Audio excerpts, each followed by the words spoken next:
Hi అండి.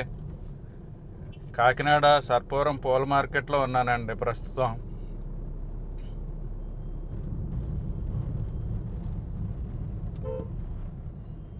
అందరికీ నమస్కారం అండి. అందరూ బాగున్నారా? అందరూ బాగుండాలని కోరుకుంటూ welcome back to my channel అండి. మాధవపట్నం జంక్షన్ దగ్గర సామర్లకోట కెనాల్ రూట్లోకి ఎంటర్ అవుతున్నానండి.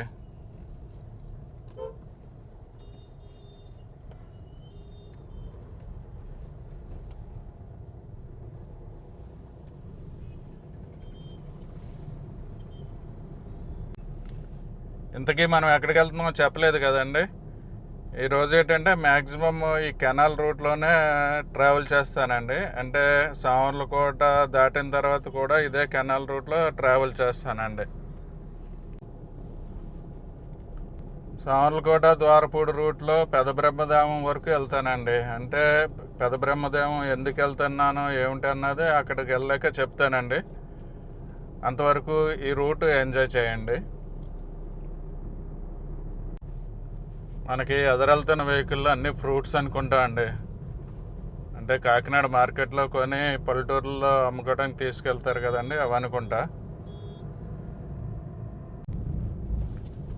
మనకి కాకినాడ సామర్లకోట కెనాల్ రూట్ కూడా 4 lanes అయిపోతే చాలా బాగుంటుందండి. ఎందుకంటే ఈ రోడ్డు ఎప్పుడు రిపేర్ చేస్తుంటారు, కానీ ప్యాచెస్ ఎక్కువ పడుతుంటాయండి, ఎక్కువ గతుకులు ఉంటాయన్నమాట. మార్నింగ్ టైం కదండి, నైట్ సర్వీసెస్ బస్సులు ఎక్కువ వస్తున్నాయండి. అంటే అదర్ సిటీస్ నుంచి, హైదరాబాద్ నుంచి, బెంగళూరు నుంచి, చెన్నై నుంచి వచ్చి బస్సులు ఉంటాయి కదండి, అవి ఈ టైంలో ఎక్కువ వస్తాయి అన్నమాట. కాకినాడ సిటీకి చేరుతాయండి. సామర్లకోట రైల్వే స్టేషన్ ఏరియాలో ఉన్నామండి. ఇక్కడ ఏంటంటే స్ట్రైట్గా బ్రిడ్జ్ నుంచి వెళ్తే మనం సామర్లకోట ఊర్లోకి వెళ్తాం అనమాట. ఇక్కడ స్లైట్ లెఫ్ట్ తీసుకుని కింద ఉన్న రోడ్లోంచి వెళ్తే మనం ద్వారపూడి కెనాల్ రోడ్లోకి ఎంటర్ అవుతామండి.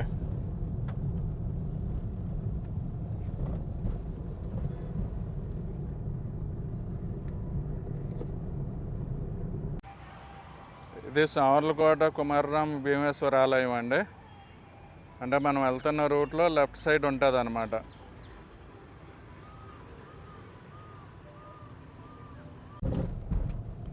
మనకి రైట్ సైడ్లో బిల్డింగ్స్ అవి ఉన్నాయి కదండి, ఇది ప్యారీ షుగర్స్ అండి. అంటే ఇప్పుడు షుగర్ ఫ్యాక్టరీ లేదండి, ఇప్పుడు తీశారు. ఒకప్పుడు ఇక్కడ షుగర్ తయారయ్యేదండి, తర్వాత ప్యారీ చాక్లెట్స్ కూడా ఇక్కడ తయారయ్యేవండి. మరి ఎందుకు తీసేసారో తెలీదు. ఇప్పుడైతే మాత్రం అంతా డిస్మాంటిల్ చేసేసారండి పూర్తిగా. బిల్డింగ్స్ అయితే ఉన్నాయి. ఇది కెనాల్ రోడ్ అని ఎందుకంటారంటే మనకి ఈ రోడ్డు వారినే లెఫ్ట్ సైడ్ కెనాల్ ఉంటుందండి. పూర్తిగా ఈ రోడ్డు వారినే కెనాల్ ట్రావెల్ చేస్తుంది అన్నమాట. మనకి తుప్పల వల్ల కనిపించట్లేదండి.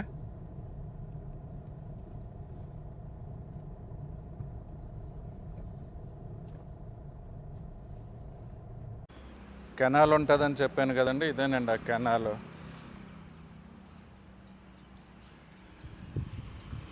ఇదేంటంటే గోదావరి రివర్ వాటర్ పొలాలకు సప్లై అండి.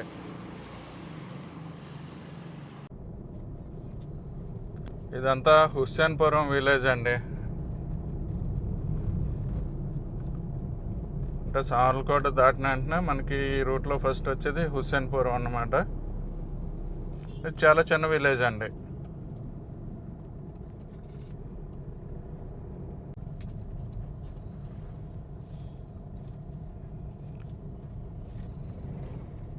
ఈ ఊర్లో కూడా ఏంటంటే టైల్ షాప్స్ అవి ఉంటాయండి.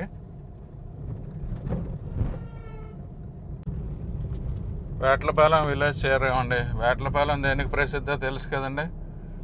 దీపావళి సామాన్లు ఎక్కువ తయారవుతాయి, ఎక్కువ అమ్ముతారండి. ఇక్కడ హోల్సేల్ షాపులు ఉంటాయన్నమాట.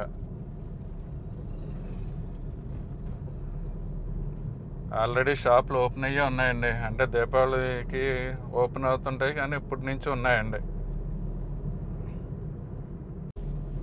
పూర్వం ఏంటంటే దీపావళి బాగా దగ్గరికి వచ్చాక వన్ వీక్ అలా ఉన్నప్పుడు ఈ షాప్స్ ఓపెన్ చేసి అమ్మేవారండి. కానీ ఇప్పుడు మరి ఫుల్ టైం ఓపెన్ అయ్యే ఉన్నాయండి. విజయదుర్గ అమ్మవారి టెంపుల్ ఉందండి మనకి లెఫ్ట్ సైడ్ వేటలపాలెంలోనే.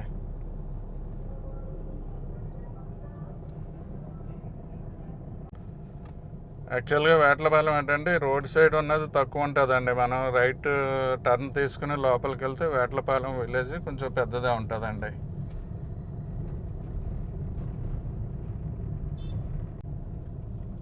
ఈ విలేజెస్ ఏంటంటే రైస్ మిల్స్ అవి ఎక్కువ ఉంటాయండి. అంటే ఇక్కడ రైస్ అవి ఎక్కువ పండుతాయండి ఈ ఏరియా అంతానే. అందువల్ల ఏంటంటే రైస్ మిల్స్ అవి కూడా చాలా ఎక్కువగా ఉంటాయండి.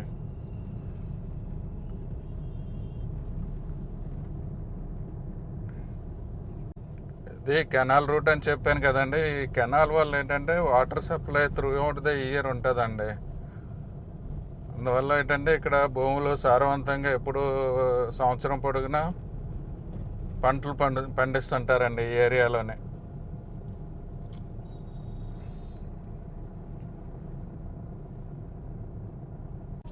ఫ్రెండ్స్, ఈ వేటలపాలెం మేడపాడు ఏరియాలోంచి మన వీడియో ఎంతమంది చూస్తున్నారో కామెంట్ చేయండి ఫ్రెండ్స్.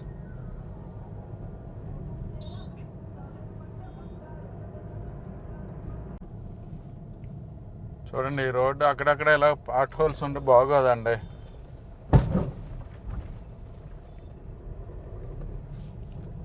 చాలా వరకు రిపేర్ చేస్తుంటారండి, మళ్ళీ అలాగే పాడవుతుంటుందండి.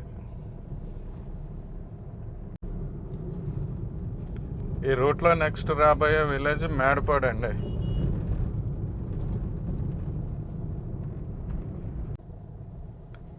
మేడపాడు రీచ్ అయ్యామండి.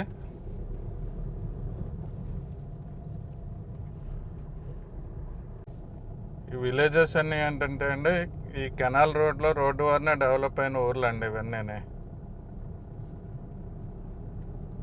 అంటే మనం రైట్ సైడ్ లోపలికి వెళ్తే ఊరు పెద్దగానే ఉంటాయండి.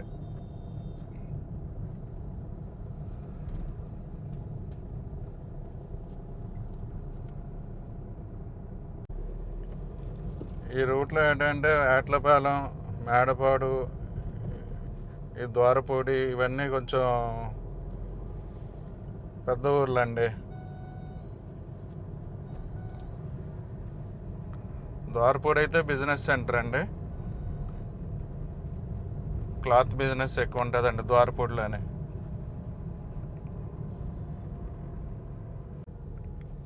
ఈ మేడపాడు ఇవన్నీ ఏంటంటే ఇక్కడ వ్యవసాయం ఎక్కువ ఉంటుందండి. చుట్టుపక్కలంతా రైస్ ఎక్కువ పండిస్తారండి.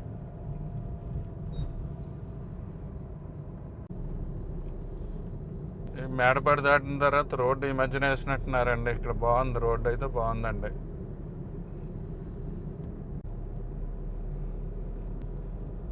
మేడపాడు తర్వాత నెక్స్ట్ రాబోయే విలేజ్ పెద్ద బ్రహ్మదేవం అండి.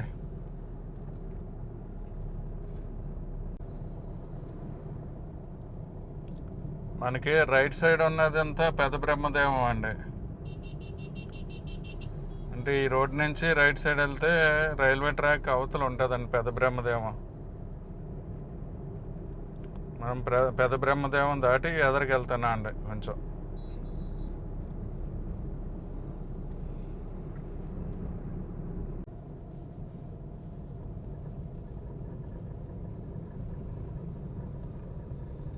చూడండి పెద్ద బ్రహ్మదేవం విలేజ్ ఎలాగ ఉన్నదో చూడండి.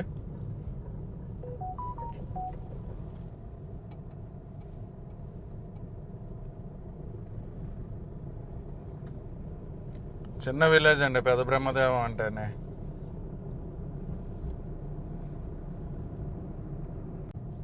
నేను యాక్చువల్గా పెద్ద బ్రహ్మదేవం దాటి కొంచెం ఎదరికి వెళ్తున్నానండి. అంటే ఇళ్ళపల్లి అనేసి ఒక విలేజ్ ఉందండి. ఇళ్ళపల్లి వెళ్దాం అనేసి బయలుదేరాను అనమాట.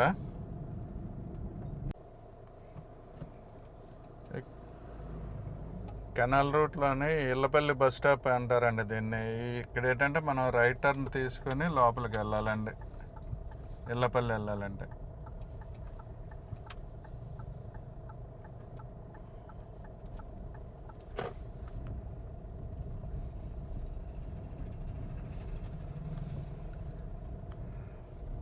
రోడ్డు అయితే కొంచెం గతుకులు అవి ఎక్కువ ఉండి ఇలా కనిపిస్తున్నదండి.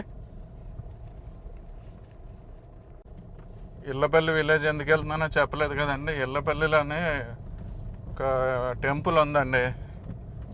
అది 108 పిల్లర్స్ తోటి ఉంటుందట. ఆ టెంపుల్ చూద్దామని వెళ్తున్నానండి. మీకు కూడా చూపిస్తానండి.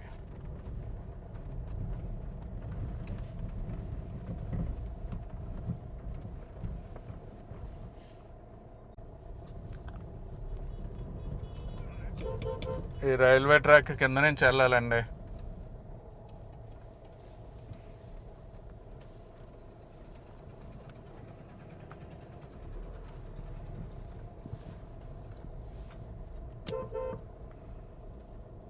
కొంచెం చూసుకుని వెళ్ళాలండి. ఒక్క వెహికల్ వెళ్తుంది, ఆటో వచ్చినా వెళ్దండి.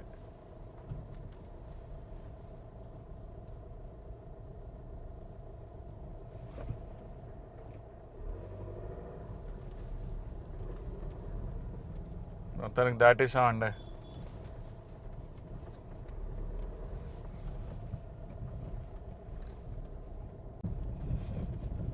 ఈ లోపలికి రోడ్డు అయితే మట్టి రోడ్డు అండి.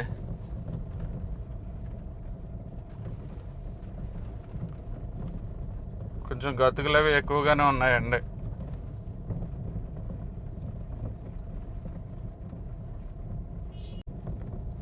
టూ వీలర్స్ అయితే పర్వాలేదండి, కానీ 4 వీలర్స్ అయితే కొంచెం ఇబ్బంది పడతారు.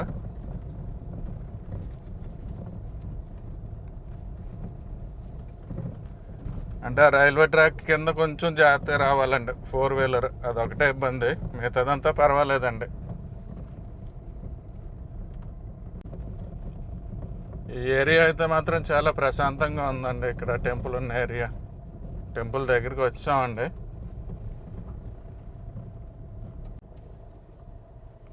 ఇక్కడ బోర్డు ఉంది చూడండి. శ్రీ సత్యరామ తిలక్ ఆశ్రమం, 108 స్తంభాల గుడి, శివపురం, ఇళ్ళపల్లి, బెక్కవోలు మండలం అండి.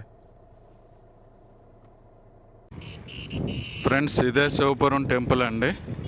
మనం ఇప్పుడు టెంపుల్ బయట ఉన్నాం అన్నమాట. మనకి బయట నుంచి టెంపుల్ ఈ విధంగా ఉందండి. మీకు లోపలికి వెళ్ళి కూడా చూపిస్తానండి, అంతా చూపిస్తాను. తర్వాత టెంపుల్ సరౌండింగ్స్ అవి కూడా చూడండి ఒకసారి.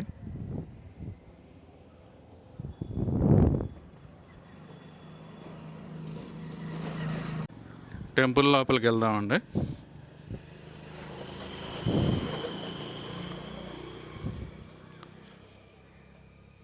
ఇక్కడ కొబ్బరికాయలు కొట్టడానికి అది మనకి అరేంజ్మెంట్స్ ఉన్నాయండి.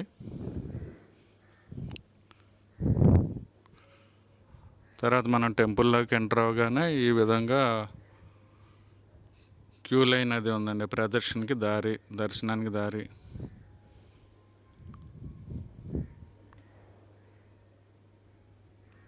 మనం ఇంకా లోపలికి వెళ్ళి వివరాలు తెలుసుకుందామండి.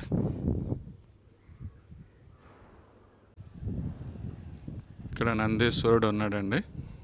స్వామివారికి ఎదురుగుంటే నందీశ్వరుడు ఉన్నాడు అనమాట.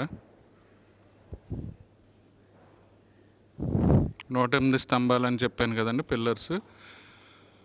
అవి పిల్లర్స్ అండి.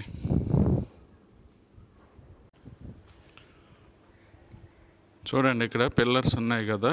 పిల్లర్స్, ప్రతి పిల్లర్ మీద కూడా మళ్ళీ శివలింగాలు ఉన్నాయండి. అలాగే కింద కూడా ఒక శివలింగం ఉందన్నమాట.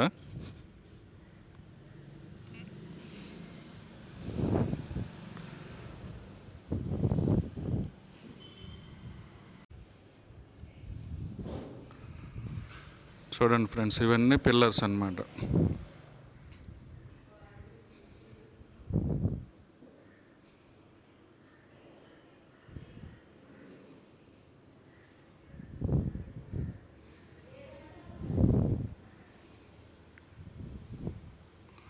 తర్వాత ప్రతి పిల్లర్ మీద ఇలాగ ఒక మంత్రం రాసి ఉందండి.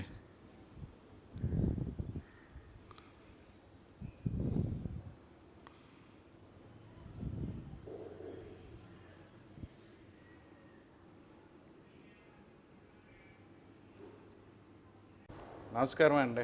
నమస్కారం అండి. బాగున్నారా? బాగున్నాను. మీ పేరండి? రాజీవ్ జమీందార్. రాజీవ్ జమీందార్. కొంచెం ఈ గుడి గురించి మా ప్రేక్షకులకి వివరాలు చెప్తారండి ఒకసారి? ఈ గుడి వచ్చేసి శివపురం, ఇళ్ళపల్లి గ్రామానికి సంబంధించింది. శివపురం అనే గ్రామంలో ప్రతిష్ఠించాం. ఇక్కడ నుంచి బెక్కవోలు మండలం మనం ఎక్కడి నుంచి రావాలన్నా మనకు సామర్లకోట ఈ మధ్యలో కంఫర్టబుల్ పాయింట్ అనమాట. అంటే ట్రైన్ మీద వచ్చే వాళ్ళకి సామర్లకోట వచ్చేస్తే సామర్లకోట నుంచి 16 కిలోమీటర్స్ ఉంటుంది. ఇక్కడికి డైరెక్ట్గా బస్సెస్ ఉంటాయి, అక్కడి నుంచి ఆటోలు ఉంటే ఇక్కడ రావచ్చు.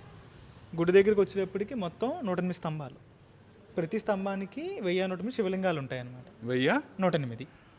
108 శివలింగాలు ఉంటాయండి మొత్తం ఫ్రెండ్స్. 120,000 లింగాలు, మొత్తం 120,000 లింగాలు ఉన్నాయండి, శివలింగాలు ఉన్నాయండి స్తంభాల మీద. ప్రతి స్తంభానికి బాటంలో ఒక శివలింగం ఉంటుంది అనమాట.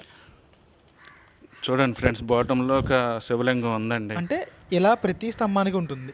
అండ్ ఇక్కడ ఒక పైన ఒక నామం రాసి ఉంటుంది అనమాట. అష్టోత్తరంలో ఒక్కొక్క నామం ప్రతి స్తంభానికి రాసి ఉంటుంది. ఓకే అండి. ఇక్కడ స్తంభంలో నీరు పోసుకుంటూ ఈ నామం చదువుకుంటూ ఇలా ప్రతి స్తంభం పోసుకుంటూ వెళ్తే ఈ అన్ని స్తంభాలు పోసిన నీరంతా కూడా గర్భాలయంలో ఉన్న శివలింగం మీద పడతాయి అనమాట. వెళ్ళి ఓకే ఓకే, అంటే ప్రతి స్తంభంలోనే ఏ స్తంభంలో నీరు మనం పోసినా నీళ్లు పోసినా ప్రతి చుక్క వెళ్ళి గర్భాలయంలో ఉన్న శివలింగం మీద పడతాయి. ఆహా, అంటే భక్తులందరినీ లోపల పంపించను కదండి, అంటే అభిషేకం చేసుకోవడం ఉండదు కదా. ఆ ఫిజిబిలిటీని క్రియేట్ చేయడం కోసం ఏం చేసామంటే ఎక్కడ పోసుకున్నా సరే అక్కడికి వచ్చేలా పెట్టాం. అదే అంటే భక్తులు ఏంటంటే వాళ్ళు సొంతంగా మనకి అభిషేకం చేసుకోవచ్చు. చేయగలుగుతారు. నీరు మాత్రమే పోయాలి. నీరు అంటే ఇతర ఏ ద్రవ్యం పోసినా ఇదంతా కూడా పాడవుతుంది కాబట్టి, లోపలికి రావడానికి వీలవుతుంది కాబట్టి నీరు ఒక్కటే పోస్తే ప్రతిదీ కూడా లోపలికి వచ్చి అభిషేకం జరుగుతుంది. అంటే స్వామివారు పాదరసలింగం కాబట్టి మేము కూడా ఇతర ఏ ద్రవ్యంతో అభిషేకం చేయం, ఓకే, నీరుతో మాత్రమే చేస్తాం. ఎప్పుడో ముఖ్యమైన రోజుల్లో మాత్రమే అన్ని ద్రవ్యాలతోటి ఒకసారి చేస్తాం, మిగతా కాలం అంతా కూడా నీరుతో మాత్రమే చేస్తాం. ఈశ్వరి సమేత సత్యరామ రసలింగేశ్వర స్వామి, కామేశ్వరి సమేత సత్యరామ రసలింగేశ్వర స్వామి అంటే పాదరసలింగం కదా, అందులో రసలింగేశ్వర స్వామి. ఓకే, కార్యసిద్ధి వినాయకుడు అంటే వినాయక స్వామి. ఈయన క్షేత్రపాలకుడు వెంకటేశ్వర స్వామి, ఆయన భూగర్భంలో ఉంటారనమాట. మనకి స్టార్టింగ్లో వినాయక స్వామి విగ్రహం ఉంటుందండి.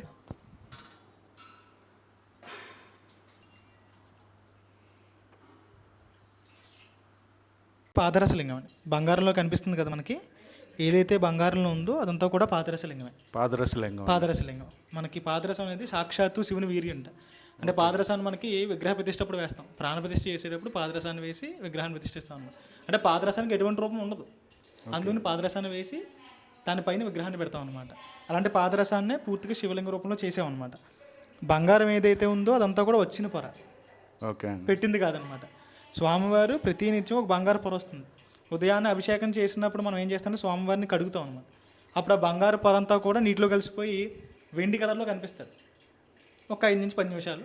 అనంతరం మళ్ళీ అదంతా అదే బంగారం కింద మారిపోతూ ఉంటుంది అనమాట. ప్రతి నిత్యం ఉదయం అభిషేకం చేసినప్పుడు అంటే 6 గంటలకి, మళ్ళీ తర్వాత మధ్యాహ్నం అభిజిత్ లగ్నంలో 12 నుంచి 12:30 మధ్యలో ఒకసారి చూపిస్తాం అనమాట. అంటే రంగులు మారుతూ ఉంటుంది. అంటే బంగారం నుంచి వెండికి మారుతుంది, మళ్ళీ వెండి నుంచి బంగారానికి మారిపోతూ ఉంటుంది. అది చూడాలంటే ఖచ్చితంగా మీరు వస్తే ఉదయాన్నే 6 గంటలకు రావాలి, పొద్దుట 6 గంటలకు రావాలి. 6 లోపు వస్తే ఆ టైం అభిషేకం టైం కాబట్టి ఖచ్చితంగా చూడొచ్చు. కావాలనుకుంటే మధ్యాహ్నం 12 నుంచి 12:30 మధ్యలో వస్తే అభిజిత్ లగ్నంలో స్వామివారిని చూపిస్తాం అనమాట. మిగతా టైం అంతా కూడా అభిషేకాలు చేసుకోవచ్చు. మధ్యాహ్నం 12:30 నుంచి 2 గంటల వరకు వచ్చిన భక్తులందరికీ అన్నదానం జరుగుతుంది. 1 గంట టు 2 వరకు క్లోజ్ ఉంటుంది, 2:30 వరకు. చూడండి ఫ్రెండ్స్, స్వామివారు ఎదురుగుంటే ఇక్కడ ఒక నందీశ్వరుడు ఉన్నారు. చూడండి ఫ్రెండ్స్, ఇక్కడ ఉన్నది ఏంటంటే నవగ్రహ శివలింగం అండి. ఇష్టకామేశ్వరి దేవి అండి ఇవిడ. అంటే మనకి శ్రీశైలంలో లోపలికి ఉంటుంది కదా, అడవుల్లోకి నుంచి వెళ్తారు కదా, ఆవిడనే ఇక్కడ పెట్టామన్నమాట. అందులో అమ్మవారికి ఎదుగు చేతి ఉంది కదా, చేతిలో శివలింగం కనిపిస్తుంది కదా, చేతిలో శివలింగం పట్టుకుని ఉంటారు అనమాట ఈవిడ. ఓకే, ఈవిడికి అంటే మనం ప్రతిష్ఠించక ముందు మనం గత 18 సంవత్సరాల నుంచి ఇక్కడ నుంచి అన్నదానం అంటే ఒక 30 మంది ముసలి వాళ్ళకి వాళ్ళ ఇంటికి భోజనం పంపిస్తాం అనమాట. మెయిన్ కార్యక్రమం అదే. మనం 6 సంవత్సరాల క్రితమే గుడి కట్టాం. అప్పటికి మనం ఇంచుమించుగా ప్రతి అమావాస్యకి ఇక్కడ చండీ హోమం చేస్తాం. మనం వచ్చిన భక్తులందరినీ కూడా కూర్చోమని చెప్తాం. ఇప్పటికి ఇంచుమించుగా ఒక 200 పైగా చండీ హోమాలు చేసాం అంటే గుడి ప్రతిష్ఠించక ముందు. అది చేసిన తర్వాత అమ్మవారిని ప్రతిష్ఠ చేసాం ఇక్కడ. సో ఇక్కడ ఏంటంటే మన దగ్గరికి వచ్చిన భక్తులు అంటే భక్తుల కన్నా ముందు ఎక్కడైతే మనం చేసి పని దగ్గరికి వస్తారు కదా, నాన్నగారి దగ్గరికి వచ్చిన వాళ్ళందరికీ కూడా ఒక 200-300 మంది పైగానే పెళ్ళిళ్ళు అయ్యాయి అనమాట ఇక్కడ వచ్చిన వాళ్ళందరికీ. సో దానికి ప్రసిద్ధి ఇవిడు. అంటే ఇక్కడ వచ్చిన వాళ్ళు పెళ్ళిళ్ళ ఉన్న కాని వాళ్ళు, పిల్లలు లేని వాళ్ళందరూ కూడా ఇక్కడికి వచ్చి దండం పెట్టుకుని వెళ్తూ ఉంటారు. సో ప్రతి అమావాస్యకి చండీ హోమం జరుగుతుంది. భక్తులు ఎవరైనా రావాలంటే ఆ రోజు వచ్చి పాల్గొనవచ్చు. సో అక్కడ వచ్చింది పర్పస్ ఏంటంటే పిల్లలు లేనివారు, పెళ్ళిళ్ళు కానివారు ఎవరు వచ్చినా సరే జనరల్గా వచ్చి అక్కడ పూజ చేసుకుని వెళ్తారు. సో ఇప్పుడు వచ్చిన వాళ్ళందరికీ అయ్యాయి. సో ఎవరన్నా ఆహ్వానితులు ఎవరైనా రావచ్చు, అది participate చేయొచ్చు. నమ్మకం అండి. నమ్మకం అమావాస్య రోజున జరుగుతుంది. ఇక్కడ జరుగుతుంది. అంటే మనకి ఎప్పటి నుంచి 18 ఇయర్స్ నుంచి జరుగుతుంది. అవును. సో అప్పటి నుంచి వస్తూనే ఉన్నారు. దాంట్లో పెద్ద పెద్ద వాళ్ళు కూడా ఉన్నారు. సో ఎవరైనా రావచ్చు, వాళ్ళ నమ్మకంతో వస్తే అదే ఎవరి నమ్మకం వాళ్ళది. అంతే అంతే. ఇది నవగ్రహాలతో కూడిన శివలింగం అండి. చూశారు కదా, చుట్టూ నవగ్రహాలు ఉన్నాయండి. శివలింగం చుట్టూ నవగ్రహాలు పొందుపరచబడ్డాయి అన్నమాట. ఇక్కడ భూగర్భ వెంకటేశ్వర స్వామి ఉంటారండి.